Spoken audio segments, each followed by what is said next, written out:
Alright, so nandito tayo ngayon guys sa Santo Tomas. At nag-pick up tayo ng mga cake. So nakabox lahat to. So marami-rami. Ayaw ni customer na ilagay sa likod. Wala daw kasing aircon. Social! Social ng cake. So marami ito guys. Di-deliver natin sa SM City of Pampanga. Alright, sa RDU. So let's go.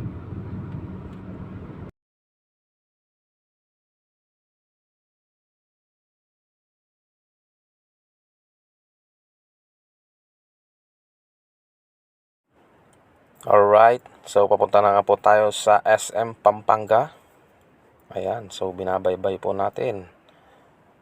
Malapit na tayo sa SM. So ayan, papasukin na po natin ang second gate. At ipapakita ko sa inyo kung gaano kalawak ang SM City of Pampanga. So guys, napakaraming pumupunta dito, lalong-lalo na sa araw ng Sabado at Linggo. So naabutan natin na hindi siya traffic dahil magbubukas pa lang po siya ng bandang alas 10. So may mga tao na sa labas, nag-aantay na magbukas ang SM. So iikutan po natin ang SM na to at pupunta po tayo sa RDU. So medyo malawak lang po talaga ang ikutan nito, napakaraming parking lot. So maganda po dito sa SM na to guys, walang bayad ng parkingan. So darating na po tayo ngayon sa Sky Ranch, kung saan maraming pwedeng rides na pwede tayong mag-enjoy dito guys. Ayan, so hindi ko pa po na-try na sumakay sa mga rides nila. So sana next time matry din natin, no? So dire-diretso lang po yan. Marami nga lang pong hams. Ayan, ayun, may pork clip pa doon. Alright. So ikutan lang po natin yan hanggang makita po natin ng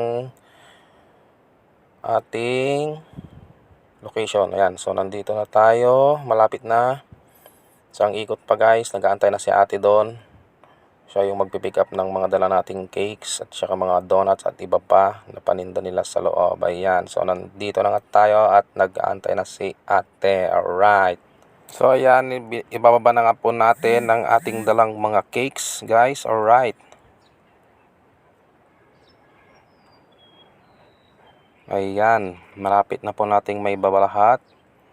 So salamat po sa panonood guys. Sana huwag kayong magsawang manood sa aking video. Alright, maraming salamat po. Bye-bye.